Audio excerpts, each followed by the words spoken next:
దేవునికి మహిమ కలుగునుగాక. ఈరోజు మనము పరిశుద్ధ దినమందు దేవుని చిత్తమును గూర్చిన కొన్ని మాటలు మనం నేర్చుకుందాం.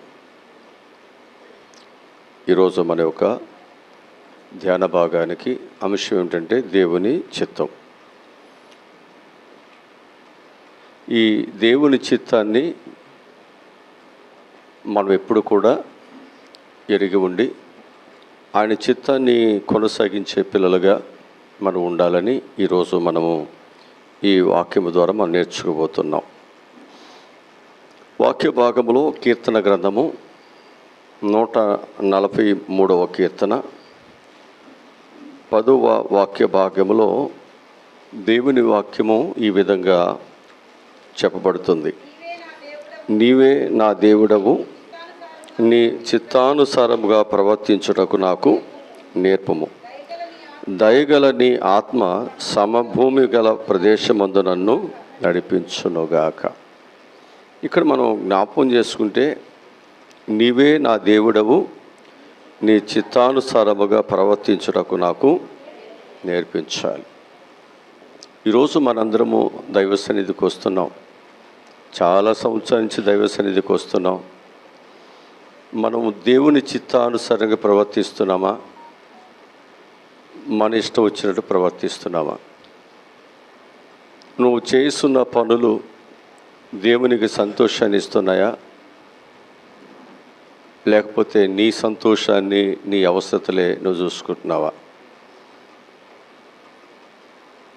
ప్రభువు అంటున్నాడు, ప్రయాసపడి భారం మోయిస్తున్న సమస్త జనులారా నా యొద్దకు రండి, నేను మీకు విశ్రాంతిని కలుగు చేస్తాను. ప్రభు ఏంటంటే ఎవరైతే ప్రయాసతో ఉన్నారో, ఎవరైతే భారముతో, బాధలతో, కష్టాలతో ఉన్నారో వారందరూ కూడా ప్రభు దగ్గరికి వచ్చినట్లయితే ప్రభు వారికి ఏమి ఇవ్వాలనుకుంటున్నాడు? విశ్రాంతిని ఇవ్వాలని ఆశపడుతున్నాడు. ఎవరికి దేవుడు విశ్రాంతిని ఇస్తారు? ఎవరికి దేవుడు స్వస్థతలు ఇస్తారు? లేక ఎవరికి దేవుడు సహాయమును దయచేస్తారు అనేది మనం ఆలోచన చేస్తే, దేవుని దగ్గరికి వచ్చిన ప్రతి ఒక్కరూ కూడా దేవుని నుండి సహాయం ఏదైనా మనకు కావాలి అని అనుకున్నట్లయితే దేవుని యొక్క చిత్తానుసారంగా మనము నడుచుకోవాలి. ఎప్పుడైతే నీవు నేను కూడా దేవుని చిత్తానుసారంగా మనము నడుచుకోగలుగుతున్నామో దేవుని ఆత్మ సమభూమి గల ప్రదేశమందు మనలను నడిపిస్తుంది. ఈ దేవుని ఆత్మకి ఏం పేరు పెట్టాడంటే దయగలిగిన ఆత్మ. దేవుని బిడ్డలుగా మనం మంచి మార్గాల్లో వెళుతున్నప్పుడు, దేవుని బిడ్డలుగా దేవునికి ఇష్టమైనటువంటి పద్ధతులను మనం అనుసరిస్తున్నప్పుడు ఆ ప్రభువు ఏం చేస్తాడంటే ఆ దయగలిగినటువంటి ఆత్మతో మనల్ని మంచి మార్గాలలో ఆయన నడిపిస్తాడు. మనం ఏం చేస్తున్నామంటే దేవుని దగ్గరికి వస్తున్నాం, రక్షణ పొందుతున్నాం, కానీ మన ఉద్దేశాలు ఉన్నాయి, అటు విడిచిపెట్టల. మన ఆలోచనలు ఉన్నాయి, విడిచిపెట్టల. మన సంతోషాలు ఉన్నాయి, విడిచిపెట్టలేదు. ఇవన్నీ మనం కొనసాగిస్తూనే మన జీవితాల్లో మనం ఏం చేస్తున్నామంటే దేవుని దగ్గరికి వచ్చి ప్రార్థనలు మనం చేస్తున్నాం, రక్షణ పొందుతున్నాం, దేవుని పిల్లలు మనం చెప్పుకుంటున్నాం. కానీ మన భాష, మన మాట, మన ఆలోచనలు, మన ప్రవర్తన ఏమీ మార్పు చెందట్లా. అలా మార్పు చెందినప్పుడు దేవుని దగ్గరికి వచ్చి కృప పొందుకోవటానికి వచ్చిన మనము ఆయన చిత్తానుసారంగా మనం నడవలేకపోతే దేవుడు మనకి ఏ విధంగా సహాయం చేయగలడు? ఏ విధంగా దేవుడు మనకు మేలుని చేయగలడు? ఆలోచించండి. అందుకే ఎవరైనా దేవుని దగ్గరికి వచ్చినప్పుడు వారు ఎలా ఉండాలంటే దేవుని చిత్తానుసారంగా నడవటానికి ఇష్టపడాలి. ముందు ఆయన యొక్క చిత్తానుసారంగా నడవటానికి ఇష్టపడుతున్నప్పుడు ఆయన చిత్తము నీ పట్ల ఏమై ఉన్నదో, వ్యాధులతో ఉంటూ ఇష్టమైతే ఆ వ్యాధులను ఉంటూ దైవ చిత్తాన్ని కొనసాగించాలి. గృహము లేకుండానే ఉండటం దేవుని చిత్తం అయితే, గృహం లేకుండానే దేవునికి ఇష్టలుగా మనం కొనసాగాలి. అర్థమవుతుందని చెప్పేది. ఆయన చిత్తం. ఒకవేళ నువ్వు దెబ్బలతో, అవమానాలతో, నిందలతో, పేదరికాలతో, దోషాలతో ఒకవేళ ఉండటం ఆయన చిత్తమైతే మనం ఏం చేయాలి? ఆయన చిత్తానికి అనుకూలముగానే మనం నడుచుకోవాలి. అంటే ఈ శ్రమలలో, బాధలో నేను ఉంటానయ్యా, నీవు నా చేయి విడిచిపెట్టవద్దు, నువ్వు నాకు సహాయమును దయచేయి. అంటే క్రైస్తవ జీవితము అనేటువంటిది ఎలాంటిది అంటే దేవుని చిత్తాన్ని జరిగించటానికే వచ్చినటువంటి వారు. దేవుని చిత్తము జరిగించటానికి ప్రభు అయిన యేసుక్రీస్తు వారు ఈ లోకానికి వచ్చారు. మనము కూడా ఆయన చిత్తాన్ని కొనసాగించడానికి ఆయన రక్తము చేత మనము కొనబడ్డాం. కనుక నీవు నీ సొత్తు కాదే, నీవు దేవుని సొత్తు. అంతేనా? ఇప్పుడు నీ సొత్తు ఒక పట్టు చీరని నీ స్నేహితురాలకి ఇచ్చావు. ఆమె ఏం చేస్తుందో భయం. ఆ పట్టు చీర ఇచ్చిన తర్వాత నువ్వేం చేస్తున్నావు? ఆ పట్టు చీర ఎక్కడ నలిగిపోద్దానని పీట పట్టుకుని వెనకమాల తిరుగుతున్నావు. ఆమె మీద గౌరవం కాదు. ఎవరి కోసం? నీ చీర కోసం. అట్లాగే ప్రభు యొక్క బిడ్డగా నీవు దేవుని సొత్తు కాబట్టి ఇప్పుడు ప్రభువు నిన్ను వెంటబడుతున్నాడు, నేను పిలుస్తున్నాడు, నీ మార్గంలో ఉన్నటువంటి చెడు ఆలోచన విడిచిపెట్టబోతున్నాడు. దేవుని చిత్తానుసారంగా నడుచుకోవటానికి నీవు దేవునికి సమర్పణ చేసుకోబోతున్నాడు. అయినా నువ్వేమాత్రము కూడా దేవుని మాట వినట్లా. నీ ఆలోచనలో మార్పు లేదు, నీ తలంపులో మార్పు లేదు, నువ్వెక్కడ దేవునికి భయపడలేదు, ఎరవట్లేదు. అయ్యో నేను దేవుని కలిగి ఉన్నానే, నేను ఈ పాపం చేయటానికి, ఈ దోషం చేయటానికి నేను తగిన వాడిని కాదే. మన స్వార్థము కొరకు, మన లాభం కొరకు, మన అవసరతలు తీర్చుకోవటానికి, మన సంపాదన కొరకు మనం ఏం చేస్తున్నామంటే ఇష్టానుసారమైన మార్గాలలో ప్రయాణము చేస్తున్నాం. ఇది దేవుని పిల్లలకు తగినది కాదు. ఇది దైవ చిత్తానుసారమైనది కాదు. దావీదు దేవుని యొక్క చిత్తానుసారంగా ఆయన నడుచుకుంటూ ఆ దైవ చిత్తములో ఆయన ఏం చేస్తున్నాడంటే ఆయన ఏదైతే తనకిచ్చాడో దానినే ఆయన కలిగి, దానిని బట్టి దేవుని స్తుతిస్తూ, దాన్ని బట్టి దేవుని ఆరాధన చేస్తూ, దానిని బట్టి దేవుని దగ్గర సంతోషముగా గడుపుతుండే తప్ప నాకంటే ముందున్నటువంటి వారు దీవించబడ్డారు, నాకంటే ముందున్నటువంటి వారు ఉద్యోగాల్లో ఉన్నారు, నాకంటే ముందున్నటువంటి వారు అన్నీ సంపాదించుకున్నారు, మరి నా పరిస్థితి ఏంటి, ఇలాగైపోయింది, నేను ఇంత భక్తి చేస్తున్నాను కదా అని ఎప్పుడు అనుకోలేదు. ఆయన ఉన్న స్థితిలోనే దేవుని చిత్తాన్ని ఆయన కొనసాగించాడు, వెంబడించాడు. ఆయన దేవుడు చివరికి ఆయన చిత్తములో కొనసాగుతున్నటువంటి దావీదుకి దయ కలిగిన తన ఆత్మను తనకు అందించి ఆయన ఎక్కడ కూర్చోబెట్టాడు? సమభూమి కలిగినటువంటి స్థలములో. ఇక ఎన్నడూ అది కూలిపోయేది కాదు, ఎన్నడూ పడిపోయేది కాదు. సమభూమిలో ఉన్నటువంటిది ఎప్పుడు స్థిరంగానే ఉంటుంది. హల్లెలూయా. నీకు తెలుసా దేవుడు నిన్ను ఎందుకు పిలుచుకున్నాడో తెలుసా? నువ్వు అనుకుంటున్నావు దేవుని దగ్గరికి వస్తే దేవుడు పూరి గుడిసెలను బిల్డింగులు చేయాలనుకుంటున్నావు, అనారోగ్యాలు ఆరోగ్యముగా యవనస్తులాగా మారిపోవాలనుకుంటున్నావు, ఇంటర్వ్యూలోకి వెళ్ళిపోతే ఉద్యోగాలు వచ్చాయనుకుంటున్నావు, చదువు రాకపోయినా అన్నింటిలో పాస్ అవ్వాలనుకుంటున్నావు, ఏమి కష్టపడిపోయినా లక్షల డబ్బులు ఊరికి వచ్చి జేబులు పడిపోవాలనుకుంటున్నావు. అంటే దేవుని నమ్ముకుంటే అంత సుఖమే, అంత సమృద్ధే అని అనుకుంటున్నావు. కానీ నీ పట్ల నా పట్ల దేవుని ఉద్దేశం ఏమైనదో మనకు తెలియట్లా, మనకు ఆలోచన లేదు.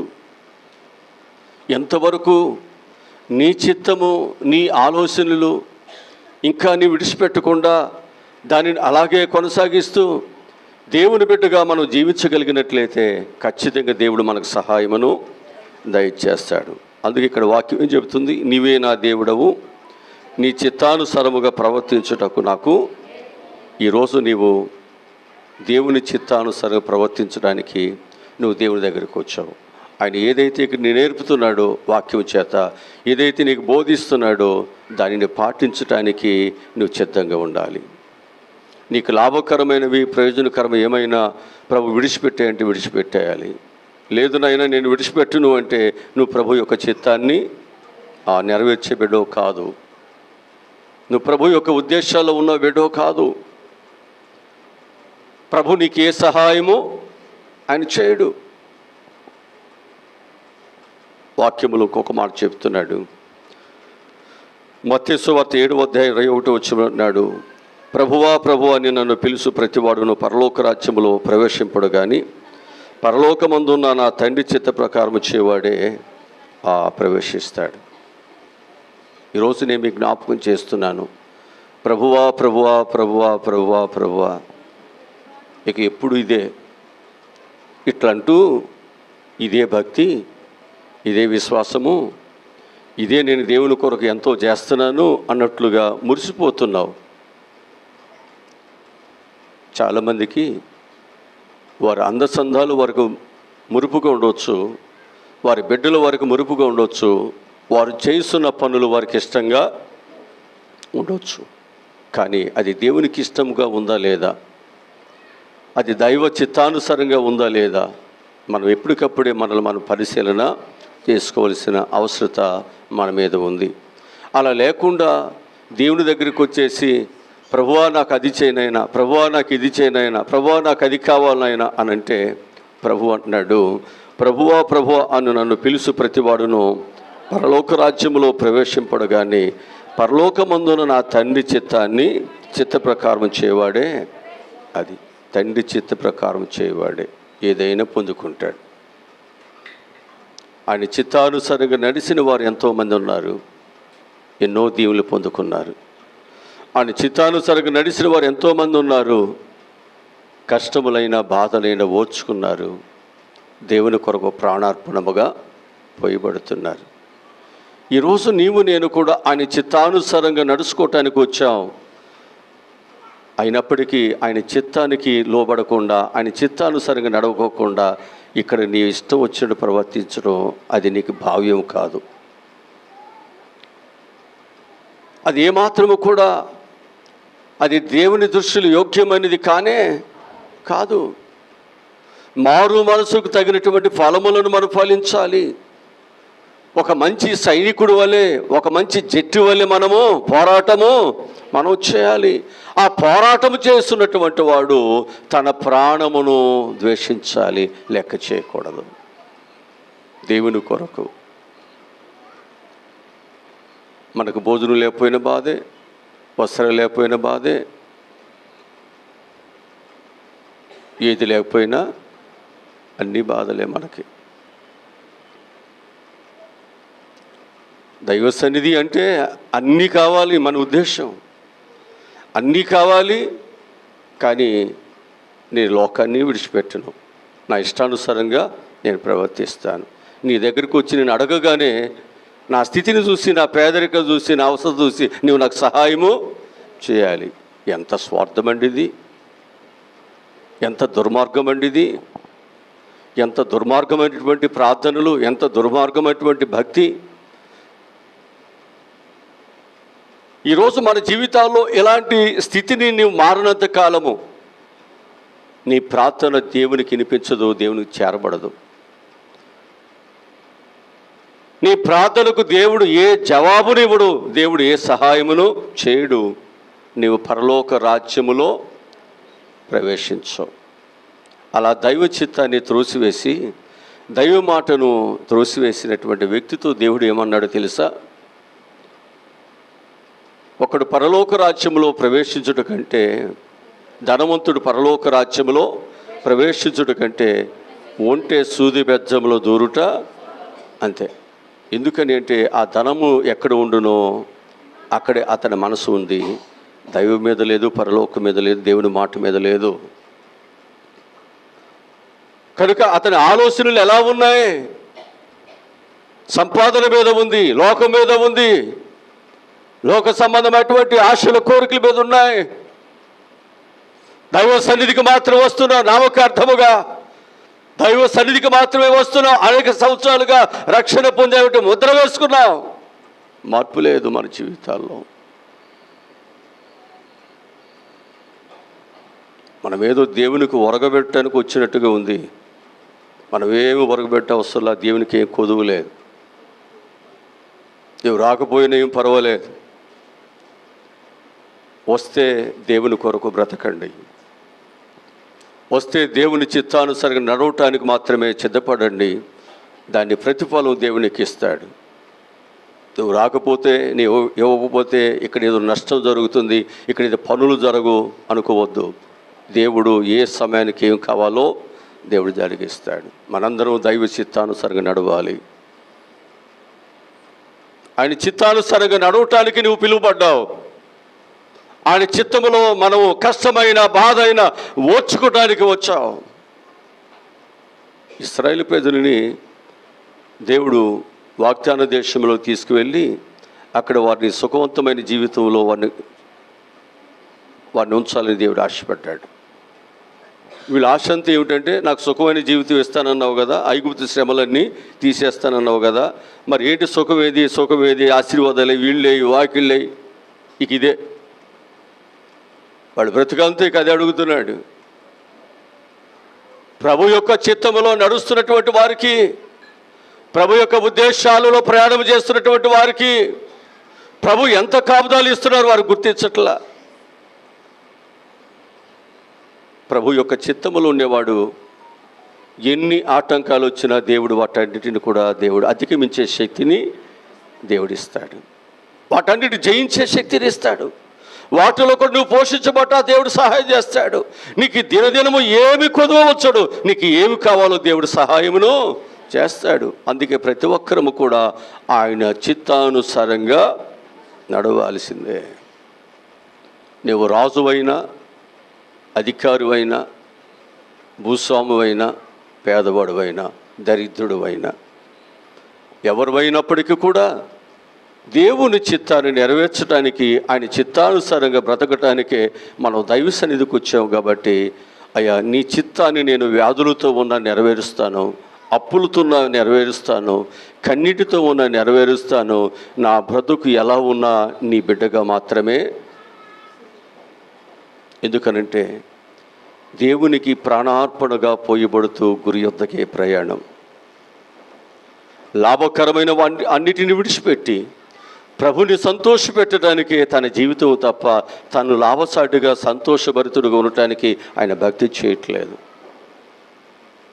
ఈరోజు నీ జీవితంలో, నా జీవితంలో మనం సంతోషంగా ఉండటానికి భక్తి చేస్తూ ప్రార్థన చేస్తున్నామా? మన యొక్క అవసరతలు తీర్చుకోవటానికి ప్రభు దగ్గర ప్రార్థన చేస్తున్నామా? ఆయన బిడ్డలుగా మనం కొనసాగటానికి మనం వచ్చి దేవుని దగ్గర ప్రార్థనలు చేస్తున్నామా? ఆలోచించావా? మనం ఎప్పుడు ఆలోచించవు. ఇవన్నీ మనకు అవసరం లేదు.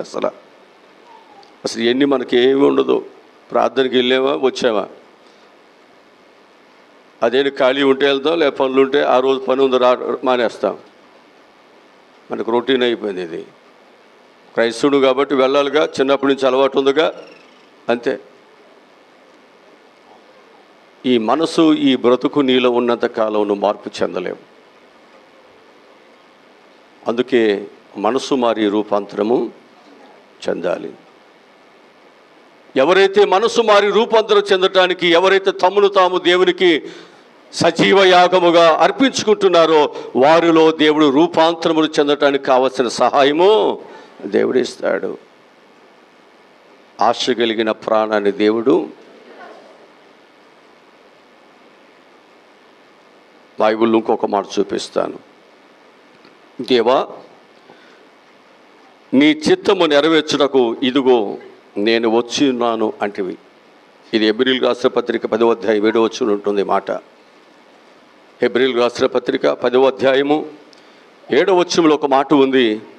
దేవా, నీ చిత్తము నెరవేర్చుటకు ఇదిగో నేను వచ్చి ఉంటుంది. ఎవరి చిత్తం నెరవేర్చడానికి? మనం వచ్చింది ఎవరి చిత్తం నెరవేర్చడానికి? యేసు ప్రభువారు ఏమన్నాడు? గెత్సేమనే వనములో ప్రభువా నీ చిత్తమే అన్నాడా, నా పట్ల చిద్దింపచేయనైనా. ప్రభు యొక్క చిత్తం ఏమై ఉంది ఆయన పట్ల? శత్రువులకు అప్పగించాలి, గాయపరచబడాలి, శరీరము నాగుడు సలువలు దున్నబడాలి, ఆయన ప్రాణం పెట్టాలి, ఆయన సమాధి చేయబడాలి, ఆయన తిరిగి ఆయన చిత్తం అలా ఉంది. లేదు నైనా అగ్గిని నా యుద్ధ నుంచి తీసేనైనా అంటే కుదురుద్దా? చెప్పరేటండి. దేవుని చిత్తము ఎలా ఉంటే అలాగూ మనం నడవాలి. దేవుని ఆలోచన నీ పట్ల ఎలా ఉంటే అలాగూ నడుచుకోవటానికి మనల్ని మనం దేవునికి సమర్పణ చేసుకోవాలి. చాలామంది జీవితాల్లో ఈ సమర్పణ ఉండదు, ఈ ఆలోచన ఉండదు, ఈ ఉద్దేశాలు అసలు వారి యొక్క మనసుకే తట్టవు. దేవుని సన్నిధికి వెళితే రోగాలు పోవాలంటాడు, దేవుని సన్నిధికి వెళితే ఉద్యోగాలు రావాలంటాడు, దేవుని సన్నిధికి వెళితే అప్పులు పోవాలంటాడు, దేవుని సన్నిధికి వెళితే మంచి గృహాలు కావాలంటాడు, దేవుని సన్నిధికి వెళితే మంచి భర్త దొరకాలి, మంచి భార్య దొరకాలంటాడు, దేవుని సన్నిధికి వెళితే అంత సుఖవంతమైన జీవితాలే కావాలంటాడు. ఇది మానవుని నైజం. దైవచిత్తం నీ పట్ల ఏముందో, ఏమి కోరుకుంటున్నాడో అలా ఉంటే దేవుడు సంతోషంగా ఆనందంగా ఉంటాడో మనకు అసలు ఏమీ పట్టించుకోవట్లేదు. చాలామంది పిల్లలు కూడా అలాగే ఉన్నారు. వారి సంతోషాలు, వారి ఇష్టతలు, వారి కోరికలు నెరవేర్చుకోవడానికి వెళుతున్నారు తప్ప తల్లిదండ్రుల యొక్క ఇష్టత ఏంటి, తల్లిదండ్రుల యొక్క ఉద్దేశాలు ఏంటి, కని పెంచారు కదా, పెంచిన వారి యొక్క ఆలోచనలు ఏమై ఉన్నాయో నా పట్ల లేవండి మనకి. వాళ్ళు ఏమైపోయినా పర్వాలా, వాళ్ళు బజారు పడిపోయిన పర్వాలా, వాళ్ళు ఏడుస్తున్నా పర్వాలా, వారు అవమానకరము వారి జీవితాలు మారిపోయిన పర్వాలా, నా సంతోషము, నా సుఖము, నా జీవితమే. ఎంతవరకు కరెక్ట్ అండి ఇది? ఎంతవరకు కరెక్ట్ ఇది? ఆలోచించే ఎప్పుడైనా? నీ పిల్లలు అలా పెంచిన తర్వాత నీ పిల్లలు నీ మాట వినకుండా వెళ్ళిపోతే ఆ పిల్లల్ని చూసి నువ్వు ఎంత ఏడుస్తావు?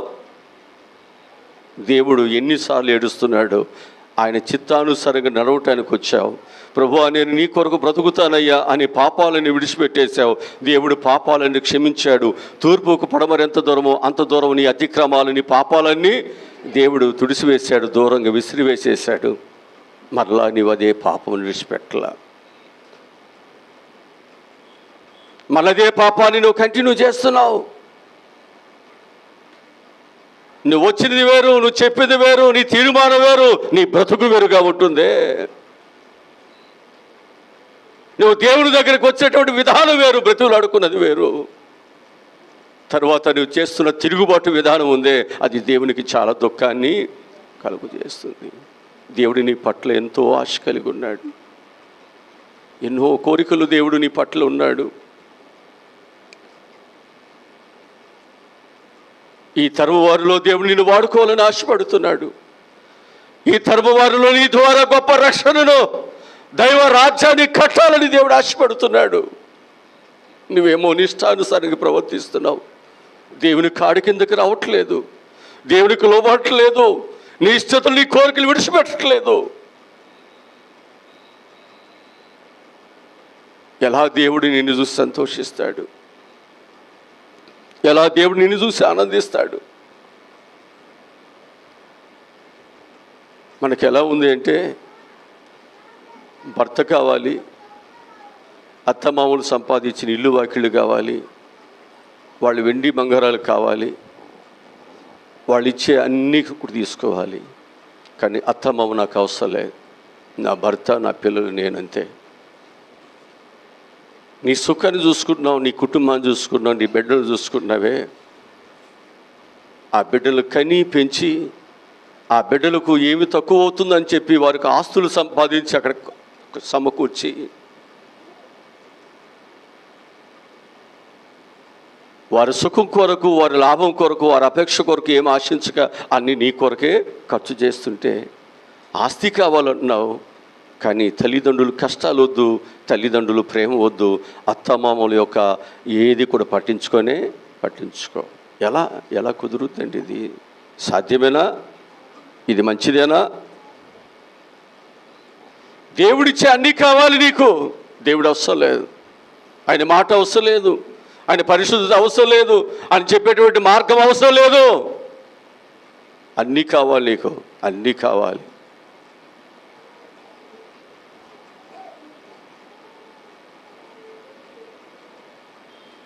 మార్పు చెందవా? మార్పు కోసం ప్రయత్నం చేయవా? మార్పు చెందాలనే తపన, ఆశ నీలో పుట్టదా? ఇలా పుట్టినంత కాలము నువ్వు దేవుని యొక్క చిత్తాన్ని నెరవేర్చలేవు. అంతేనా? దేవా, నీ చిత్తము నెరవేర్చుటకు ఇదిగో నేను వచ్చి ఉన్నాను. యేసుప్రభువు వారు వచ్చి ఏం చేశాడు? ఆయన చిత్తాన్ని నెరవేర్చాడా? ఏంటి తండ్రి చిత్తం? ఆయన నలగొట్టబడటం, ఆయన హింసించబడటం, ఆయన వస్త్రహీనుడు కొనటం, అవమానపరచబడటం. చెప్పండి ఇంకా, అంతేనా? ఇవన్నీ ఎవరి చిత్తం? ఇవన్నీ మరి ఆ చిత్తాన్ని నెరవేర్చాడు ఆయన. మరి మనం నెరవేరుస్తున్నావా? అసలు మారు మనసు పొందితే అన్నీ వచ్చి గుట్లు వచ్చి పడిపోవాలి. ప్రార్థన చేస్తే చాలు, నువ్వు మారిపోయినా తెల్లారిపాటికి స్వస్థతలు కలిగిపోవాలి. ఎంత స్వార్థమండి ఇది! దుర్మార్గపు ఆలోచనలు ఇవన్నీ. నీకైతే ఒక ఆలోచన, దేవునికైతే ఒక ఆలోచన. ఎప్పటికీ నీ మనసుకి స్వస్థత వస్తుందండి, నీ బుద్ధికి ఎప్పుడు స్వస్థత వస్తుంది? ఎప్పుడు నీవు పరిపక్వము చెంది, అయ్యో నేను దేవునికి విరోధముగా పాపము చేశానని పశ్చాత్తాపం ఎప్పుడు వస్తుందండి? ఎప్పుడు మనం కడుక్కుంటాం, ఎప్పుడు శుద్ధి చేసుకుంటాం, ఎప్పుడు దేవుని బిడ్డలుగా మన జీవితాలు సజీవ యాగముగా దేవునికి సమర్పణ చేస్తాం. అందరికీ అసహించబడినటువంటి సమరస్త్రీ, అందరి చేత త్రూసివేయబడినటువంటి సమరస్త్రీ, యాకోబు బావి దగ్గర దేవుని యొక్క మాటలు విన్నటువంటి ఆమె సుక్కారు ఊరిలోనికి వెళ్ళింది.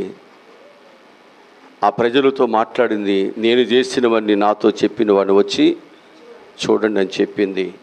వారందరూ ఆ మాట విని వస్తున్నప్పుడు, ఆమె దేవుని కార్యాలను ఆమె జరిగిస్తున్నప్పుడు ప్రభువారు గొప్పగా చెబుతున్నాడు, ఇప్పుడే కదా నేను నాటింది, అప్పుడే ఇంతగా ఫలిస్తుంది. ఎన్ని సంవత్సరాలైంది మనం నాటబడి, ఎన్ని సంవత్సరాలైంది దేవుని బిడ్డలు మనం చెప్పుకొని, ఎన్ని సంవత్సరాలు నీ జీవితంలో ప్రభు సన్నిధికి నువ్వు వస్తున్నావు, ఫలిస్తున్నావా? ప్రభు ఆ మాట నిన్ను గురించి చెప్పగలుగుతున్నాడా? నన్ను గురించి చెప్పగలుగుతున్నాడా? మన జీవితంలో ఎంత మార్పు వచ్చింది? నీ స్వార్థం విడిచిపెట్టవు, నీ ఆశలు విడిచిపెట్టవు, నీ కోరికలు విడిచిపెట్టవు, నీ జీవితాన్ని విడిచిపెట్టవు.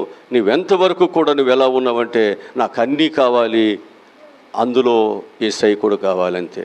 లోకంలో అన్నీ కావాలి, అందులో ఎవరు కావాలి? యేసయ్య కావాలి. దేవుని మందిరానికి వచ్చాము కాబట్టి కానుక వేయాలి. ఆయన చిత్తంలో కానుక వేసేటప్పుడు ఆయన ఒక ఆలోచన చెప్పాడు. నీకొచ్చిన దానిలో నీవు 10వ వంతును దేవునికి నీ రాబడిలో ఇస్తున్నామా? ఆయన చిత్తానుసారంగా మనం వేస్తున్నామా? ఎంతో కొంత తగలబెడుతున్నామా? ఆలోచించండి, ఒక్కసారి ఆలోచించండి. నువ్వెంతో కొంత వేస్తే దేవుని చిత్తానుసారంగా నువ్వు చేసిన పని కాదే. నువ్వెంతో కొంత నీ ఇష్టానుసారంగా నువ్వు ఇక్కడ ప్రవర్తిస్తే అది దేవుని చిత్తానుసారమైనది కాదే. నీవు దేవుని చిత్తానుసారంగా నడుస్తున్నప్పుడు ఏం చేయాలి? ఆయన చిత్తాన్ని, నువ్వెంత పేదరికంలో ఉన్నా, నువ్వే పరిస్థితులు ఉన్నా, ఆయన చిత్తాన్ని కొనసాగించాలి. అదే ఆయన చిత్తం. ఆయన చిత్తములు ఎవరైతే ఉన్నారో ఆ చిత్తము నెరవేర్చే వారి చెయ్యి దేవుడు విడిచిపెడతాడా? వారికి ఇస్తానన్న ఆశీర్వాదాలు దేవుడు మానతాడా? వారికి ఇస్తానన్న స్వస్థతలు దేవుడు విడిచిపెడతాడా? నీకు స్వస్థతలు కావాలి కానీ, ఆయన సహాయం కావాలి కానీ, ఆయన మాట మాత్రం నీకు ఏ మాత్రము లెక్కలేనే. ఇది ఎంతవరకు కరెక్టో నీవే ఆలోచించండి. నీ హృదయం మీద చేవేసుకుని ఒక్కసారి నీవు ఆలోచించు. నువ్వు నిజమైన మారు మనసు పొందిన వ్యక్తిగా ఉన్నావా, లేకపోతే దేవునిని లేకపోతే సంఘాన్ని, నీ కుటుంబాన్ని నువ్వే మోసం చేసుకుని నరకానికి పోతున్నావా? రక్షణ పొంది కూడా నరకానికి పోతున్నావేమో ఆలోచించండి ఒకసారి. దేవుని కృప నీకు దొరుకుతున్నప్పటికీ కూడా నీ జీవితంలో నరకానికే వెళ్ళిపోతున్నావేమో.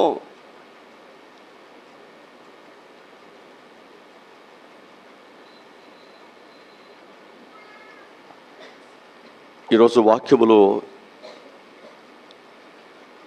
దేవుని చిత్తం ఏమిటో కొన్ని పాఠాలు నేర్చుకుందాం. కొన్ని మాటలు చెప్తాను ఇప్పుడు మీకు. ఇప్పుడు వరకు దేవుని చిత్తం అంటే నేను మీకు కొన్ని విషయాలు మాత్రమే గైడెన్స్గా చెప్పాను. ఇప్పుడు కొన్ని మాటలు చెప్తాను మీకు.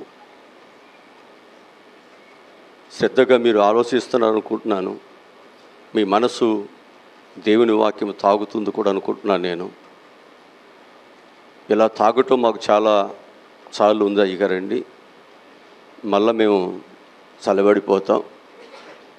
ఈ దాటి మళ్ళీ మేము బయటికి వెళ్ళగానే అన్నీ మర్చిపోయి మళ్ళీ మా పనులు మావే, మా జీవితాలు మావే, మా బ్రతుకులు మావే, మళ్ళా యథా మా జీవితాలు.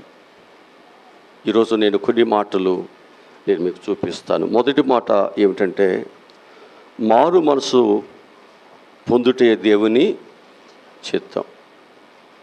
దేవుని చిత్తమును కొనసాగించేటువంటి వారు ఏం చేయాలన్నమాట? మొదట మారు మనసు పొందాలి. రోమీయులకు రాసిన పత్రిక 12వ అధ్యాయము 12వ వాక్యం చదువుదాం.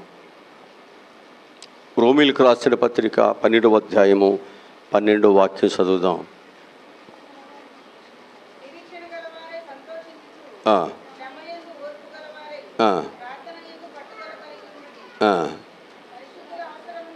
మనం ఏం చేయాలి?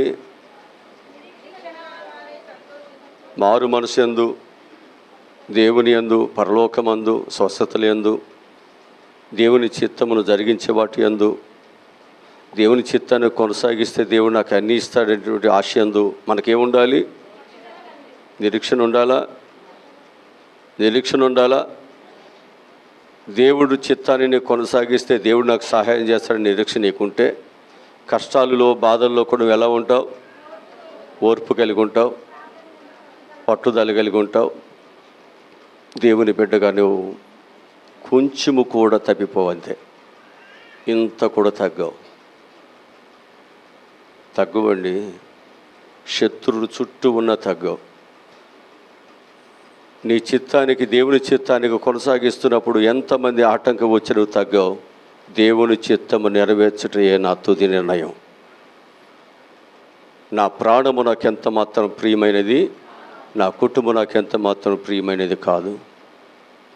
దేవుని చిత్తాన్ని నెరవేర్చేవాడు శ్రమలునైనా, బాధలునైనా, కష్టాలునైనా దేవుని చిత్తాన్ని నెరవేర్చడానికి నిరీక్షణతో ముందుకు వెళతాడు. ఈరోజు అది మనం చేయాలనే దేవుడు మనతో మాట్లాడుతున్నాడు. మనం ఏమనుకుంటామంటే, నేను దేవునికి నా జీవితాన్ని సమర్పణ చేశాను, రక్షించబడ్డాను, ఇన్ని సంవత్సరాలు దేవునితో ఉంటే నా దేవుడు ఏంటి నాకు శ్రమ వెంబడి శ్రమలు, కష్టాలు, బాధలు ఇవన్నీ దేవుడు ఇస్తున్నాడు,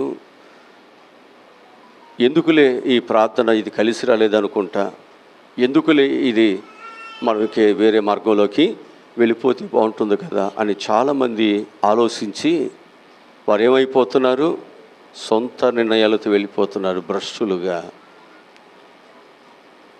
దేవుని ఉద్దేశములు నీ పట్ల ఏమై ఉన్నాయో, నీ బిడ్డల పట్ల ఏమై ఉన్నాయో, నీ కుటుంబం పట్ల దేవుని యొక్క ఆలోచనలు ఏమై ఉన్నాయో వాటిని ఎరిగి అలాగూ బ్రతకటంలో శ్రమ అయినా, బాధ అయినా ఓర్పు కలిగి ఉందాం. హల్లెలూయా. అది నిన్ను విశ్వాస జీవితంలో బలపరుస్తుంది, విశ్వాస జీవితంలో నిన్ను స్థిరపరుస్తుంది, విశ్వాస జీవితంలో నీవు ఊహించని ఆశీర్వాదాల వైపు నిన్ను మళ్ళిస్తుంది, నడిపిస్తుంది. నీకు తెలియదు. ప్రభు చిత్తాన్ని కొనసాగిస్తే విడిచిపెట్టమని వాటిని విడిచిపెట్టి నడవమన్న త్రోవలో నడుస్తూ ఉంటే అబ్రహాముకి అడుగు పెట్టిందల్లా దేవుని చిత్తాన్ని కొనసాగిస్తే అప్పుడు ఆశీర్వాదాలు.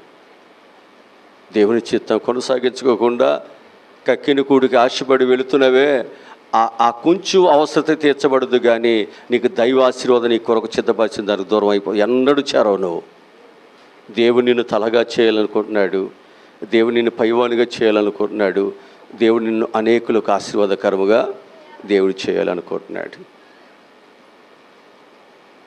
ఆయన ఆలోచనలు విడిచిపెట్టి ఆ పక్కన పడి ఉన్నటువంటి 10 రూపాయలకు 20 రూపాయలకు 100 రూపాయలకు 1000 రూపాయలకు కక్కుర్తి పడితే నీ ముందున్న లక్షల ఆశీర్వాదాలు పోగొట్టుకుంటున్నావు, కోట్ల ఆశీర్వాదాలు పోగొట్టుకుంటున్నావు. నీ గురి ఎవరి మీద ఉండాలి? అంతే. నీ ఆలోచనలు ఎవరి మీద ఉండాలి? ఇక్కడ ఎటువైపు నీ ఆలోచనలు, నీ గురి ఎప్పుడు మళ్లించబడటానికి వీల్లేదు. అది లోయలైనా, అది కొండలైనా, అది ఎత్తైనా, అది ఫలమైనా, అది ఎలాంటి పరిస్థితులైనా, ప్రభువా నీ బిడ్డగా నేను నడుస్తానయ్యా. ఎంత మంచి తీర్మానం అండి ఇది. నిన్ను విడచి నీ ప్రేమ మరచి నేనెటు పోగలను దేవా, ఎవ్వరు నీ ప్రేమ నాకిల చూపగలరు. నా దేవా, నా దేవా, నా దేవా, నా దేవా, నిన్ను విడచి నీ ప్రేమ మరచి. హల్లెలూయా. ఎక్కడికి వెళ్తాం? లోకంలో ఎక్కడ ఏమి లేక దేవుని దగ్గరికి వచ్చామే. దేవుడు దయ చూపిస్తాడు, నా ధ్యాన స్థితిని దేవుడు సంపన్నముగా చేస్తాడు. పెంట కుప్పలో ఉన్న దరిద్రతను తీసివేసి నన్ను సంపన్నమైన స్థితిలో నన్ను నిలబెడతాడు అనుకుని దేవుడి దగ్గరికి వచ్చినప్పటికి కూడా కుక్కతో ఒక వంకర అన్నట్టుగా ఇక్కడికి వచ్చి కూడా మన వంకర బుద్ధి, మన ఆలోచనలు మారట్లేదు. మార్పు చెందవా? నీవు మార్పు చెందవా? దిగంబరుగాని వచ్చాము, దిగంబరుగాని పోతాం. ఏదో ఒక దినం ముందు మనం వెళ్ళిపోతాం. నీ ఆస్తి, నీ అంతస్తు నీతో వస్తుందా? నీ క్షేమం నీతో వస్తుందా? నీవు దాని వెంట వెళుతున్నావు తప్ప దేవుని చిత్తము నెరవేర్చట్లేదే. ఏది నీతో వచ్చేది నీకు తెలియట్లేదు, ఏది నీకు క్షేమమైనది నీకు తెలియట్లేదు, ఏది నీకు ఖ్యాతిని కలుగు చేస్తుంది నీకు తెలియట్లేదు. దైవ చిత్తాన్ని నెరవేర్చడం ఎంత ఆశీర్వాదమో ఇంకా మనకు తెలియట్లేదు. అందుకే అపవాది మన మనోనేత్రములకు గుడ్డివాడుగా ఇంకా మన జీవితం వెళ్ళిపోతుంది. దేవుడు మన నేత్రములు తెరవజేసినప్పటికీ, మన మీద ఉన్న ముసుగును దేవుడు తీసివేస్తున్నప్పటికీ ఇంకా మన బ్రతుకులలో మార్పు లేదు, నవీనమైన స్థితి ఇంకా మన జీవితాలు రావట్లేదు, క్రొత్త ధర్మం రావట్లేదు.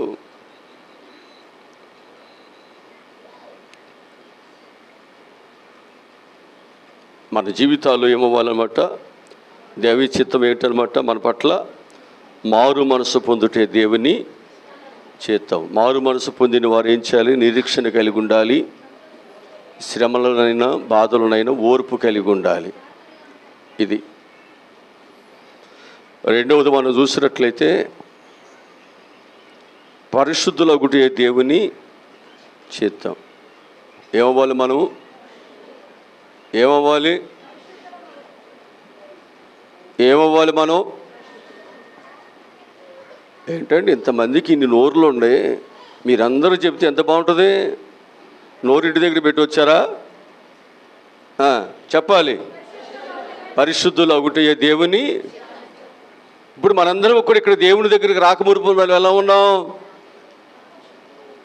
లేదండి నేను చాలా పరిస్థితి, అసలు ఎవరిని తిట్టలేదండి, ఎవరు తీసుకోలేదండి, నేను ఎంత నిక్కర్సుగా బ్రతికానండి.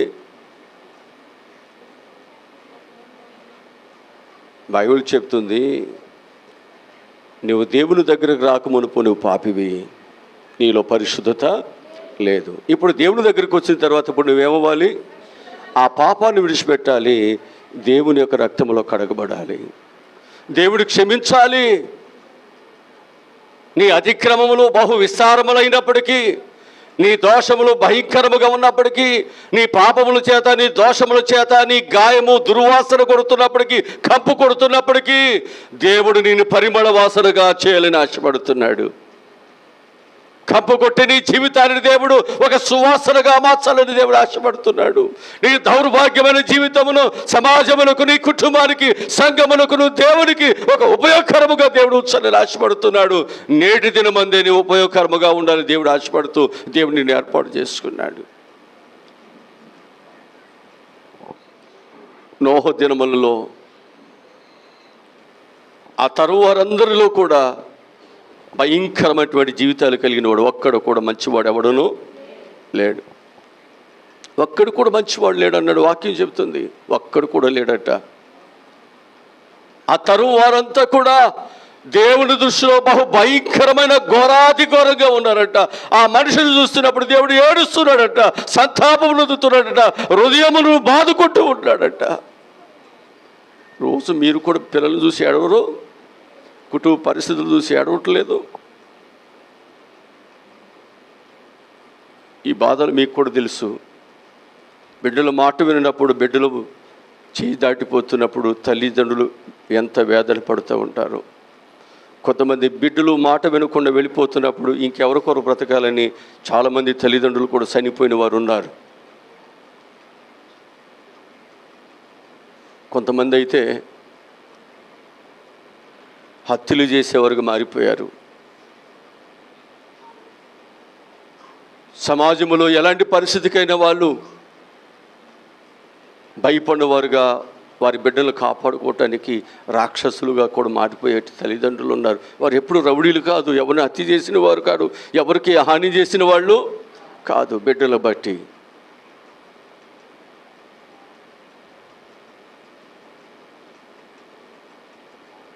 ఆ తరములో ఉన్నటువంటి వారు భయంకరంగా ఉంటే, ఆ తరములో దేవుని చిత్తాన్ని ఎవరైనా కొనసాగిస్తారా అని చూస్తున్నప్పుడంట ఆ తరము వారు నోవహు ఒక్కడే కనిపించాడంట.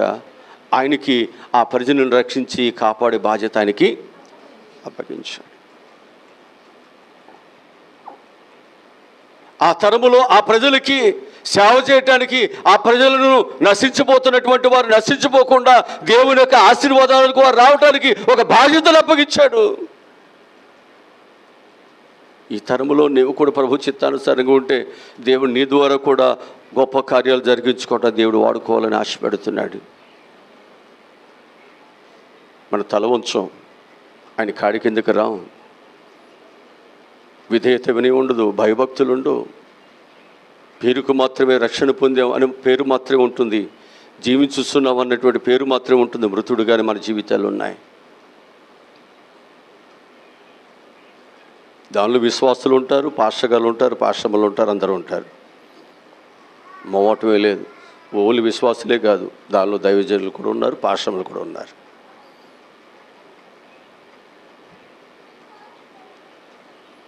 కనుక మన యొక్క జీవితాలలో ప్రభు చెబుతున్న మాట ఏమిటంటే, మనందరము కూడా పరిశుద్ధులవుటకు దేవుడు మనల్ని ఏర్పాటు చేసుకున్నాడు. ఇది దేవుని చిత్తము. కనుక ఆ పరిశుద్ధులుగా మన జీవితాలు మార్చడానికే ఆ తరములో నోవహును దేవుడు ఏర్పాటు చేసుకున్నాడు. నోవహు సువార్తను అందిస్తున్నాడు. ఆ కాడి కిందకు వచ్చేసాడు. ఆ భారములతో తన మీద వేసుకున్నాడు. ఆ ప్రజలను రక్షించడానికి చేయవలసిన బాధ్యతతో కూడింది. తన శక్తికి మించినటువంటి బాధ్యతను అప్పగించాడు. పెద్ద ఓడ కట్టాలి, సహకారం లేదు, ఎవరు కూడా ఆయన మాట వినట్లేదు. దేవుడేమో ఆ పనినివే ఎవరు పిలిచినా, ఎవరికి చెప్పినా ఎవరు లెక్క చేయట్లేదు. మరి ఎవరు చేయాలి? ఎవరికైతే బాధ్యతలు అప్పగించేవాడు తప్పదిక. అందుకే ఆయన 120 సంవత్సరాలు ఏం చేశాడు? ఆయన దేవుని చిత్తాన్ని నెరవేర్చడానికి అన్ని శ్రమలు, అన్ని నిందలు, అన్ని మాటలు పడుతూ కూడా సువార్త ఆగలేదు, దేవుని పని ఆగలేదు. ఆ తరువాత పని పూర్తి అయిపోయిన తరువాత, అయ్యా ఎవరు నా మాట వినట్లేదు, నేను ఎంతమందికి చెప్పిన ఎవరు కూడా ఈ వాడలోనికి రావట్లేదయ్యా అని అప్పగించిన వ్యక్తికి ఈయన సమాధానాన్ని చెప్పేశాడు. అప్పుడు వరకు చెప్పలా, అప్పుడు వరకు కూడా ఓర్చుకున్నాడు. అప్పటి వరకు కూడా ఆయన నిరీక్షణ ఏమిటంటే మార్పు చెందుతారు, వస్తారు, ఈ రోజైనా రేపైనా అనుకున్నాడు. కానీ వాళ్ళు మాట వినకపోవటం బట్టి మరలా ఎవరికి అప్పగించేశాడు? అయ్యా నువ్వు నాకు అప్పగించిన పని నేను చేశాను, సువార్త చెప్పాను, వాడను కూడా కట్టాను, వాళ్ళ లోపలికి రమ్మని చెప్పాను, వారు ఎవరు మాట్లాడలేదంటే అప్పుడు అన్నాడు, నీవు నీ ఇంటి వారు, నీ కుమార్తె, నీ కుమారులు, నీ కోడళ్ళు లోపలికి వెళ్ళిపోండి. అలాగనే భూమి మీద ఉన్నటువంటి ప్రతి జీవరాశులని జతలు జతలుగా లోపలికి తీసుకువెళ్ళు. అన్నీ చేసేసానయ్యా. దేవుడు ఆ ఓడకు లాక్కివేసి తాళం అని తీసేసుకున్నాడు. ఇక ఆకాశ తూములు విప్పాడు. 40 పగళ్ళు 40 రాత్రులు ప్రచండమైన వర్షము వచ్చేసింది. రోజు రోజు రోజు రోజు ప్రవాహం పెరిగిపోతుంది. పరిస్థితులు చేయి దాటిపోతున్నాయి. మనోళ్ళకి ఏంటంటే ఏముందలే చెయ్యి దాటిపోయేటప్పుడు అంటారే, వచ్చినప్పుడు చెంబుదేవులు ఆడుకుంటాడంటే, అప్పుడు దాకా నిర్లక్ష్యంగా ఉంటాడంట, అప్పుడు అడవడు పడతాడు. వేసవకాలం అంతా ఇల్లుకి, అప్పుడు వర్షాకాలం అంతా వచ్చి ఇల్లు తడిసిపోతున్నప్పుడు, కుండలు సెట్లని పాడవుతున్నప్పుడు, ఈ భార్య పిల్ల తిడతా ఉన్నప్పుడు అప్పుడు మొదలు పెడతాడు ఆ వానలో. ఇది మన పరిస్థితి. దీపం ఉండగా ఇల్లు సరి చేసుకో. ఇక అప్పుడంట ఒక్కొక్కడు వచ్చి, నోవాహు అయ్యా ఇన్ని సంవత్సరాలు నువ్వు చెప్పిన నీ మాట వినలేదయ్యా, ఇప్పుడు వింటావయ్యా. ఎవరు చెప్తున్నారు, ఎవరు మాట వింటప్పుడు వింటే నాకేంటి, ఇప్పుడు వచ్చి వింటానంటే నేనేం చేయను, నిన్ను తలుపు వేసుకున్నాడు ఆయన, తలుపు తాళం పట్టుకుపోయాడయ్యా, ఇప్పుడు నా చేతులు ఏమీ లేదు. సావటం తప్ప ఇక ఏమీ లేదు, ఇక కొట్టుకుపోవటం తప్ప ఇక ఏమీ లేదు, తుడుసు పెట్టుకుపోవటం తప్ప ఇక ఏమీ పోయిందంతా.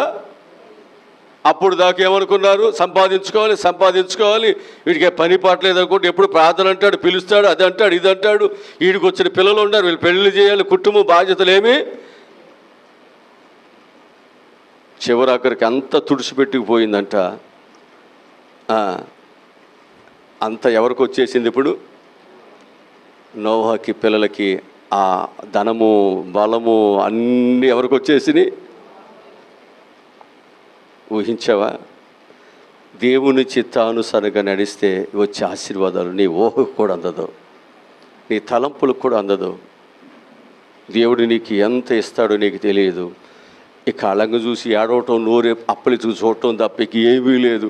వీడు నేను కాక మొన్నటి దాకా మేము వేసిన కానుకలు తింటా బతికున్నాడు, వీడు ఇవాళేంటి ఇట్టా ఉన్నాడు అని ఏడవటం తప్ప ఏమీ లేదు ఇక నీ బతుకులో. దేవుడు నీకు గొప్ప ఆశీర్వాదాలు ఇవ్వటానికి దేవుడు పిలుచుకున్నాడు. ఆయన చిత్తానుసారంగా ఎప్పుడైతే నడవటం నేర్చుకుంటావో దేవుడు ఊహించనంత ఆశీర్వాదాలు దేవునికి ఇస్తాడు. హల్లెలూయా, హల్లెలూయా. దెస్సలోనికీయులకు రాసిన మొదటి పత్రికలో 4వ అధ్యాయం 3వ వచనం ఒకసారి చదవండి. 4వ అధ్యాయం 3వ వచనం చదవండి.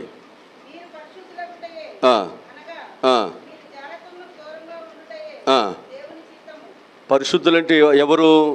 జారత్వానికి, అంతేనా? దేవుని మందిరానికి వచ్చేవాళ్ళేనా? ఎవరండి పరిశుద్ధులు? అంటే పాపానికి, జారత్వం అంటే పాపానికి. మరి దేవుని మందిరానికి వస్తే పాపం మనలోనే ఉంటే పరిశుద్ధులు ఎలా అవుతాం? బైబిల్ పట్టుకుని వస్తే పరిశుద్ధులు ఎలా అయిపోతాం? పాటలు పాడితే పరిశుద్ధులు ఎలా అయిపోతాం? ప్రార్థన చేస్తే పరిశుద్ధులు ఎలా అయిపోతాం? కానుకలు వేస్తే పరిశుద్ధులు ఎలా అయిపోతాం? వాక్యాలు ఒకవేళ మనం చదువుతూ ఉంటే పరిశుద్ధులు ఎలా అయిపోతాం? మన పరిశుద్ధులు అవ్వాలి అంటే మనం ఏం చేయాలి? ఇది మనం చేయాలి. దేనికి దూరంగా ఉండాలి? ఏ పాపం అయితే ఉందో దానికి దూరంగా. యోసేపు దానికి దూరంగా పారిపోయాడు కదా, దూరంగా పారిపోయాడు. ప్రభు యొక్క చిత్తంలో ఆయన ఉన్నాడు, దూరంగా పారిపోయాడు. ఆ దూరముగా పారిపోయినప్పుడు కష్టాలు ఉన్నాయి, జైలు జీవితం ఉంది, బాధలు ఉన్నాయి, దెబ్బలు ఉన్నాయి, అవమానాలు ఉన్నాయి, నిందలు ఉన్నాయి. అయినా దేవుడు చేయి విడిచిపెట్టాడా? కష్టకాలం, దుఃఖ సమయం, వేధించగా ప్రాణహితులే విడచి నన్ను కష్టకాలం దుఃఖ సమయం నన్ను వేధించగా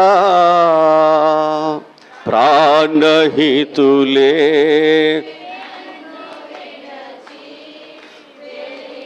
నన్ను ఓదార్పువై నీ ఉండి నీ దాసి ఉంచినావు, నీ ఓదార్పువై నీ ఉండినావు, దాసి ఉంచినావు. ఏమి అద్భుత ప్రేమయా,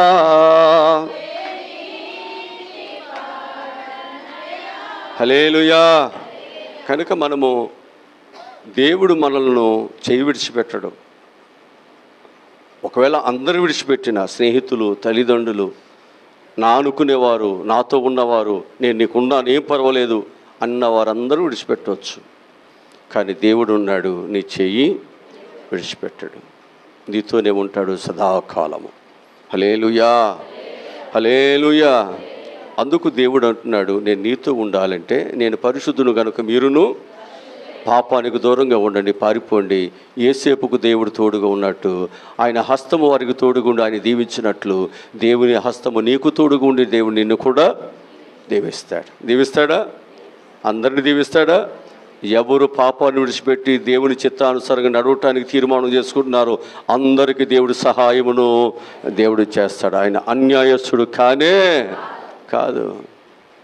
ఈరోజు దేవుని చిత్తం కొనసాగించడానికే దేవుడు నిన్ను పిలుచుకున్నాడు. అది నువ్వు ఎరిగి ఉండు, ఆయన చిత్తంలో నిలిచి ఉండు. నీకు ఓదార్పు దొరుకుతుంది, స్వస్థతలు దొరుకుతున్నాయి, నీ కుటుంబానికి మేలు దొరుకుతుంది. నీవు చూస్తున్న మేలుందే అది ఎన్నతగినది కాదు. నువ్వు ఆశపడి వెళుతున్నావే అది కోరదగినది కాదు. దీనికంటే రెట్టింపు ఆశీర్వాదము ఘనతల దేవుని కొరకు సిద్ధం చేశాడు. మనం కక్కుర్తి పడేమనుకున్నామంటే చచ్చిపోతున్నాను, నాకు భోజనం కావాలి, ఈ చచ్చిపోయేవాడికి భోజనం లేకుండా నాకు ఆశీర్వాదాలు జ్యేష్ఠత్వం నాకెందుకు అని అనుకుంటే బ్రష్లువే కదా. ఏషవ అలాగే అనుకున్నది. బ్రష్డు అయిపోయాడు లేదా? ఓర్చుకోలేకపోయాడు, నిలవలేకపోయాడు, విలువైన జ్యేష్ఠత్వాన్ని చేజార్చుకున్నాడు. జాగ్రత్త, దేవుని రక్షణ చేజార్చుకున్నవేమో, పరిశుద్ధత చేజార్చుకున్నవేమో, వాక్యాన్ని చేజార్చుకున్నవేమో, దైవ సన్నిధిలో నీకు వచ్చి ఆశీర్వాదాన్ని చేజార్చుకుని నష్టపోతున్నావేమో నీ అజ్ఞానమును చేత, తెలుగు తక్కువతనమును చేత.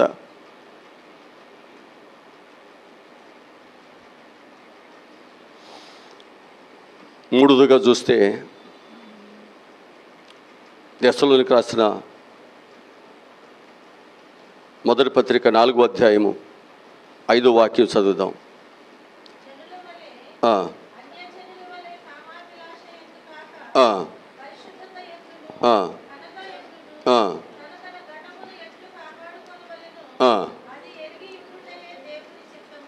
ఎలా ఉండకూడదంట?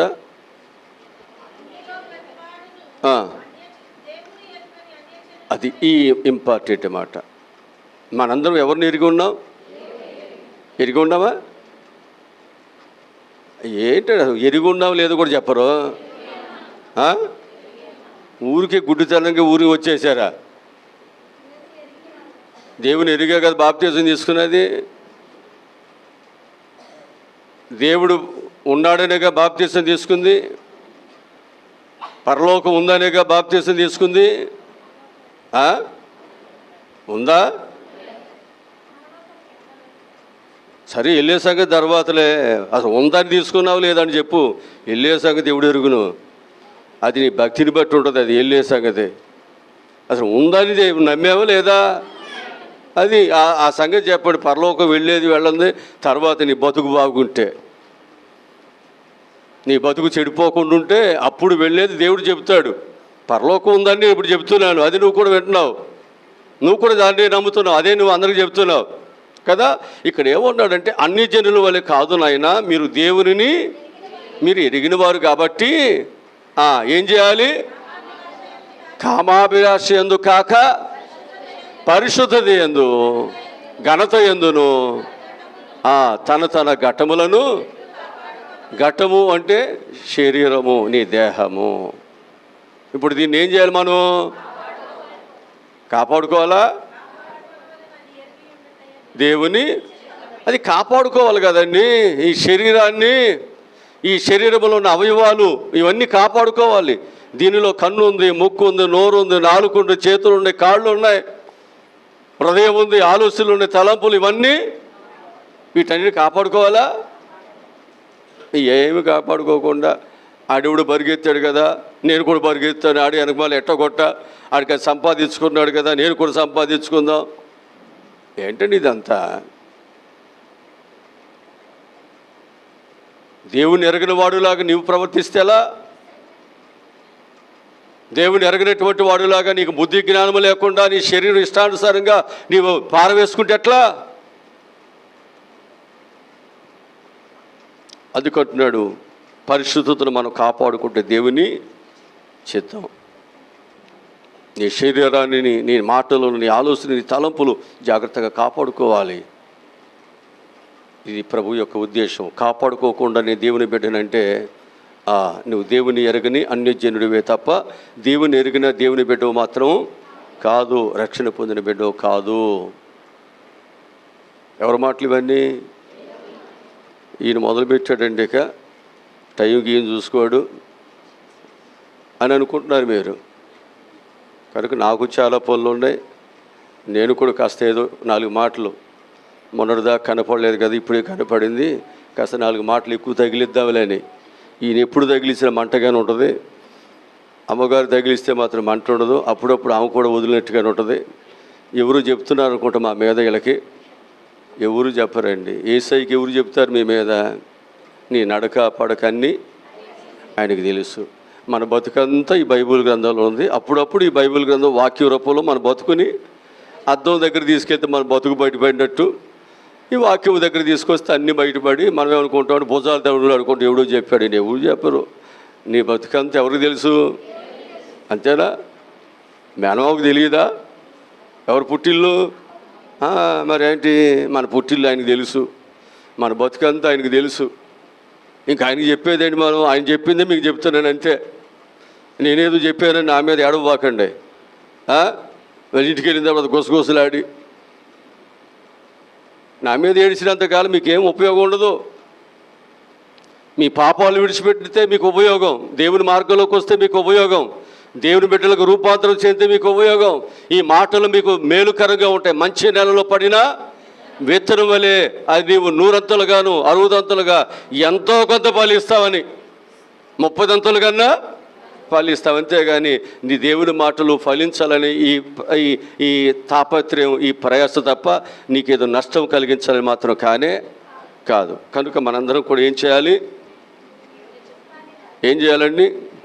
దేవుని చిత్తాన్ని నెరవేర్చాలి అంటే మన పరిశుద్ధతను మనము కాపాడుకోవాలి. పరిశుద్ధులుగా ఉండటం ఒక ఎత్తు అయితే, ఆ ఉన్న పరిశుద్ధతను మనం ఏం చేసుకోవాలి? కాపాడుకోవాలా? కాపాడుకోవాలి. ఒక్కోసారి కన్ను మెలకన్నెళ్ళి చూస్తుంది, వాళ్ళు ఏం చూస్తారా లేదన్నట్టుగా, చూసి చూడనట్టుగా, కళ్ళు మూసి మూయినట్టుగా. ఇది ఒక కాకి బుద్ధి, వంకర బుద్ధి. అది తిన్నగా చూడదు, ఎప్పుడు చూసిన మొక్క ఈ పక్కకో పొడుతుంది. తిన్నగా పొడిచి తినలేదు దాని బతుకు. ఏ తినాలన్నా పక్కగా పొడవలసిందే. మనకి ఏది కావాలన్నా దొంగదారులే, పక్కదారే. యథార్థమైన దారులు మనం సంపాదించుకోలేము. యథార్థమైన దారిలో ఆశీర్వాదాలు ఉన్నాయి ఎన్నో, కానీ అవి నాకు అవసరం లేదు. త్వరగా బాగుపడాలి దొంగదారిలో గుండా.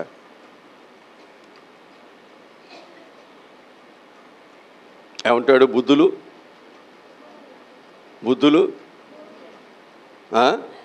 చెప్పరేంటండి? బుద్ధులు ఏమి వెళ్తాయంట? రాతలు. చూసారా? మన బుద్ధి బాగా సంపాదించాలి, పడుకుని మేడ మీద మేడ కట్టాలి, రేపొద్దున అన్ని లక్షలు సంపాదించాలనుకుంటామంట. మన బుద్ధి ఎప్పుడు కూడా ఎలా ఉంటుంది? మన రాత్రులు ఎప్పుడు గాడిదే. ఎంత రాసినా గాడిదే, బూడిదే. మనం ఎంత కొట్టుకున్నా అదే బూడిద తప్ప ఏముండదండి. నమ్మండి, సత్యాన్ని నమ్మండి. ప్రభు పిల్లలుగా వచ్చారు, చక్కగా ఎట్టగొట్ట అన్ని బంధకాలు విడిచిపెట్టి ప్రభు దగ్గరికి వచ్చారు. ఆయన చిత్తాన్ని నెరవేర్చండి అమ్మా. ప్రభు తప్పకుండా మీకు సహాయమును చేస్తాడు. ఒక మాట చెప్తాను, అన్ని డబ్బులు అయ్యగారికి ఇస్తే అన్ని మూట కట్టుకుపోతాను అనుకుంటే నాకు ఇవ్వకోకుండా మీరు కాసిన ఇంటి దగ్గర దాచుకుని మళ్ళీ మీకు స్వార్థం లేకుండా ఇన్ని డబ్బులు దేవుని మందిరానికి ఇవ్వాలా అనేది మళ్ళీ మీకు లేకుండా, ఎందుకంటే ధనాపేక్ష సమస్తమైన కీడులు మూలం కదా. కనుక ఆ కీడు మళ్ళీ మీ మీదకి రాకుండా ఒక నిగ్రహ శక్తితో ఒకవేళ 1,00,000 అయినాకో లేక 50,000 అయినాకో దేవునికి ఇస్తారంటే అట్లయినా ఇవ్వచ్చు. అట్లాగే ఇవ్వండి.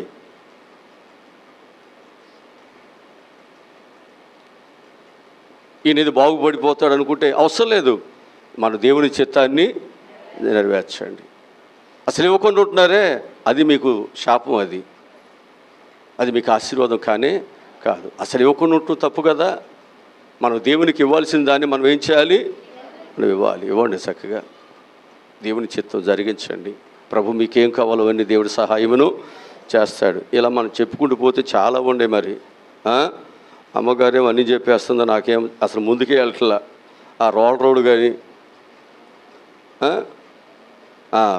కానీ ఒక కిలోమీటర్ ముందుకెళ్తాడంట, 1 కిలోమీటర్ వెనక వస్తాడంట, తెల్లవారులట్ట దోలాడంట. ఆ డ్రైవర్ అప్పగించాడంట, ఎరా మరి నీకేమో ఎప్పుడు ఇచ్చాను కదా, ఏంటి మళ్ళీ ఎక్కడ ఇచ్చావంటే, నేను డ్రైవర్నే కానీ బస్ డ్రైవర్ని కాదు, రోలర్ డ్రైవర్ని.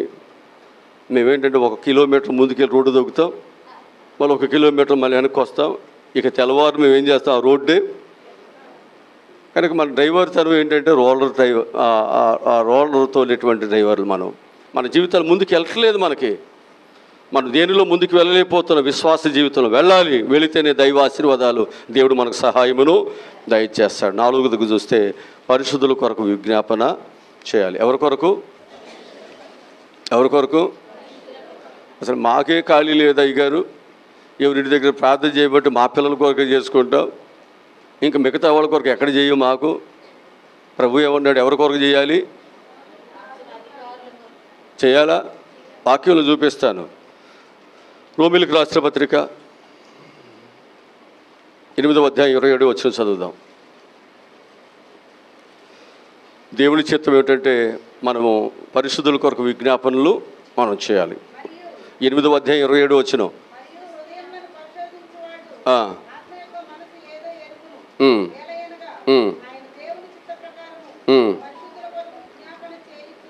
అది ఎవరి కొరకు చేయాలా? మనం కూడా చేయాలండి. ఇంటి దగ్గరికి వెళ్ళిన తర్వాత మా పాస్టర్ గారు వెళ్తున్నాడు, అయ్యా ఆరోగ్యం ఇవ్వాలి, ఎక్కువ కాలం ఉండి సేవ చేయాలి. ఆయన ఎప్పుడు పోతాడని కాదు, ఆయన ఎక్కువ కాలం ఉండాలయ్యా, ఆయన మంచిగా ఉండాలి, ప్రార్థన చేయాలా. ఈయన ఎప్పుడు పోతాడా, ఈయన మా ఊరు వచ్చిన కానీ వదలట్లేదు అంటారా? ప్రార్థన చేయండి చక్కగా. పరిశుద్ధుల కొరకు ప్రార్థన చేస్తే, వాళ్ళు మీ కొరకు ప్రార్థన చేస్తే సమాజం బాగుపడుతుంది. వాళ్ళు ఉంటే మీ కొరకు ప్రార్థన చేస్తారు, మీకు వాక్యం చెబుతారు, మీరు నడవలసిన త్రోవలో నడిపిస్తారు, మీకు మంచి చెబుతారు. వాళ్ళు ఉండాలి. సమాజానికి మంచి చెప్పేవాడు కావాలి, చెడు చెప్పేవాడు కాదు. వారు నిత్యము ఉండటం వల్ల నీ సంఘానికి, నీ కుటుంబానికి నీకు మేలు కలుగుతుంది. హల్లెలూయా. అందుకు మనం ఏం చేయాలి? అక్కడ ఏం చేయాలంటే పరిశుద్ధుల కొరకు విజ్ఞాపన చేయాలా? అది దేవుని చిత్తము. అలా చేయండి. దేవుని చిత్తము. పరిశుద్ధుల కొరకు ప్రార్థన చేయాలంటే నువ్వు చెయ్యు. పాస్టర్కి చేస్తే బాగుపడతాడేమో, ఎందుకులే మనం చేయటం. నువ్వు చేయకపోయినా ప్రార్థన వచ్చేస్తా, ఆశీర్వాదాలు దేవుడు ఇచ్చేస్తాడు. కానీ దేవుని చిత్తాన్ని నువ్వు చేయి చాలు, నీకు దేవుడు నీకు ఆశీర్వాదం ఇస్తాడు. నా కొరకు కాదు నువ్వు చేయాల్సింది. ఎవరి కొరకు? దేవుని చిత్తాన్ని నెరవేర్చడానికి చేయమని చెబుతున్నా. హల్లెలూయా. ఐదవది సమయమును సద్వినియోగము చేసుకోవాలి. ఇదే దేవుని చిత్తం. ఎఫెసీయులకు రాసిన పత్రిక 5వ అధ్యాయం 15 వచనం. దినములు చెడ్డవి కనుక చదవండి గబగబా.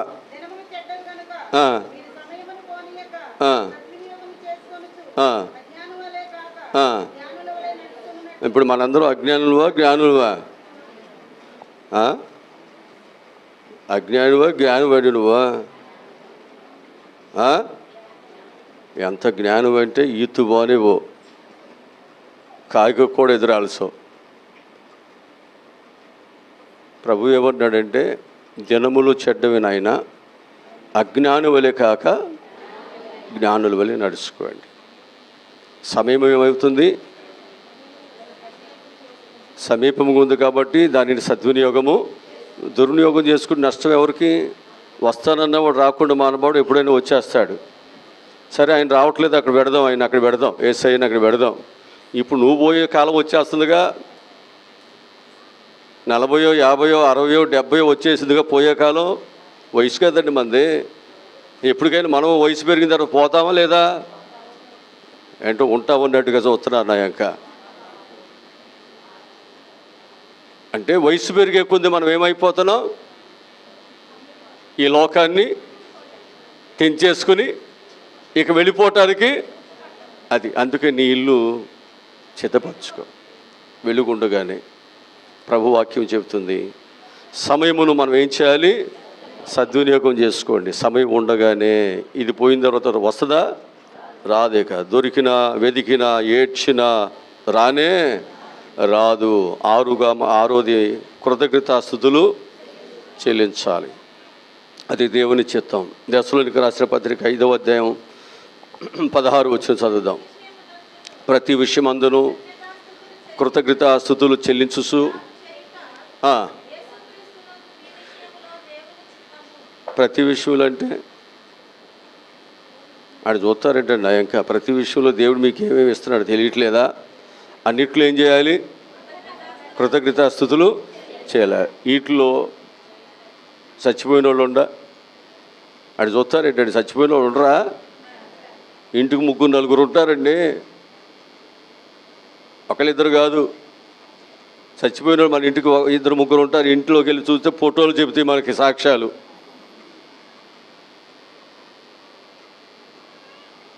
ఇప్పుడు ప్రతి విషయంలో అన్నప్పుడు అది కూడా ఉందిగా. యెహోవా ఇచ్చాను, అంతే కదా. ఆయన చేసిన ఉపకారములు దేనిని? అన్నిటిని బట్టి దేవుని ఏం చేయాలి? మనమైతే పిల్లోడు పాస్ అయితేనే తప్పినందుకు పాత్ర పెట్టుకుంటే ఎట్లా ఉంటుందో. అయ్యా మా అబ్బాయి ఇంటర్వ్యూకి వెళ్ళాడు, 10 ఇంటర్వ్యూకి వెళ్ళాడు, ఒక దానిలో కూడా పాస్ అవ్వలేదు, అందుకే ప్రార్థన పెట్టుకున్నానంటే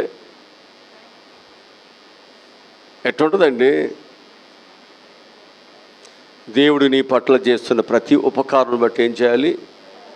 కృతజ్ఞతాస్తుతులు. అయ్యా నేను మగ పిల్లోడి కోసం చూశాను, 5 ఆడపిల్లలే పుట్టారయ్యా, నీకు వందనాలు అయ్యా, ప్రార్థన పెట్టుకున్నాను. కనుక దేవుడు ఏది నీకు ఇస్తే దానిని బట్టి దేవునికి కృతజ్ఞత స్తుతులు చెల్లించడం అది ఎవరి చిత్తం? దేవుని చిత్తం. 7వదిగా మనం చూస్తే నిత్య జీవం పొందుటే దేవుని చిత్తం. ఇది ఇంపార్టెంట్. మనం ఏం పొందుకోవాలి? ఈ లోకములో ఏది నీకు వచ్చినా రాకపోయినా ఇది రావాల్సిందే, ఇది కావాల్సిందే. ఇది లేకపోతే నీ జీవితంలో నీ ప్రయాసకు, నీ ప్రార్థనకు, నీ బాప్తీసానికి, నువ్వు ప్రభుత్వం చేస్తున్న సహవాసానికి ఉపయోగం ఏమీ లేదు, ఏమీ లేదు. ఇది కావాలి. అందరికీ ఏది కావాలి?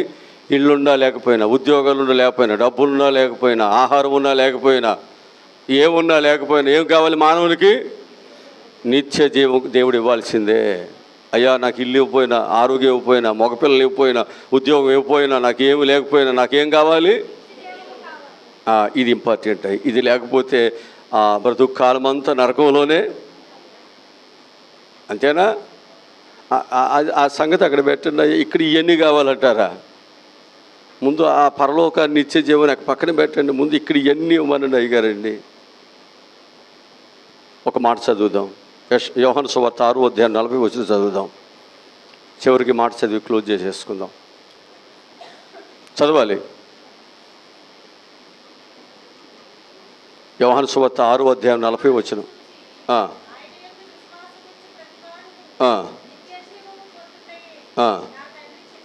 అంతేనా? ఎవరిని చూడాలి మనం? కుమారుని చూసి. ఎవరి యందు? ఎవరి యందు? ఆయన యందు. మనం దేవుని యందు ఉంచాం.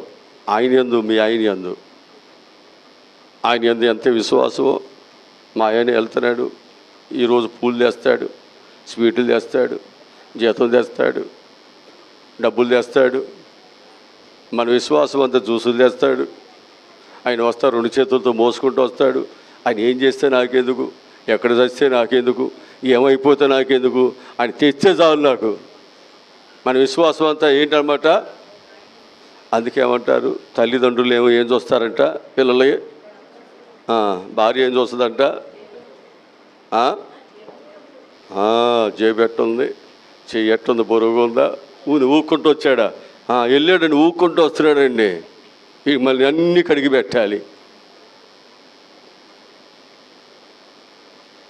ప్రభు చెప్తున్నటువంటి మాటలు ఏమంటే, మనం నిత్య జీవం పొందడానికి దేవుని చిత్తమై ఉంది. అందుకు దేవుడు మనకి ఏమి ఇవ్వాలన్నమాట, ఏది ఇచ్చినా ఏది ఇవ్వకపోయినా మనకేం కావాలి, నిత్య జీవం కావాలి. ఆ నిత్య జీవాన్ని మనం సంపాదించుకోవటానికి మనందరం కూడా ఏం చేయాలన్నమాట, ఆ కుమారుని యందు విశ్వాసం ఉంచుదాం. హల్లెలూయా. ఆ దేవుని యందు విశ్వాసం ఉంచుదాం, ఆయన మాటలు యందు విశ్వాసం ఉంచుదాం కదా. ఆయన మాటలు యందు, ఆ కుమారుని యందు విశ్వాసం ఉంచేవాడు ఏమవుతాడు, మరణమును దాటి జీవంలోని ప్రవేశిస్తున్నాడు. ఇది నీకు ఆశీర్వాదం. మనందరము కూడా దేవుని చిత్తం ఏంటంటే, ఆ నరకము నుండి, శాపము నుండి తప్పించబడి నిత్య జీవానికి వారసులు అవ్వాలి. అందుకే దేవుడు మనలందరినీ పిలుచుకున్నాడు. ఆయన చిత్తానుసారంగా నడుచుకోవాలని ఆయన కోరుకుంటున్నాడు. అలా ఎవరైతే నడుస్తున్నారో సమర్పణ కలిగి, అట్టి వారందరికీ దేవుడు ఇచ్చే ప్రతి ఆశీర్వాదమును దేవునికి ఇస్తాడు. దేవుడి మాటలు దీవించునుగాక. ఆమె. ఓకే, తల ఉంచుదాం, ప్రార్థన చేసుకుందాం. తల ఉంచి ప్రార్థన చేసుకుందాం. కృపా సత్య సంపూర్ణమైన మా ప్రభువా రక్షకుడా, ఈరోజు చెప్పినటువంటి మాటలు మా ప్రియ సంఘమునకును, మా గ్రామమునకును, ఈ యూట్యూబ్ ఛానల్ ద్వారా వీక్షిస్తున్న ప్రతి ఒక్కరికి శుభం మేలు కలిగినట్లు సహాయం దయచేయమని యేసు నామములో ఈ మనవులు ఈ ప్రార్థనలు అడిగి పొందుకుని ఉన్నాము తండ్రి. ఆమెన్. ఆమెన్.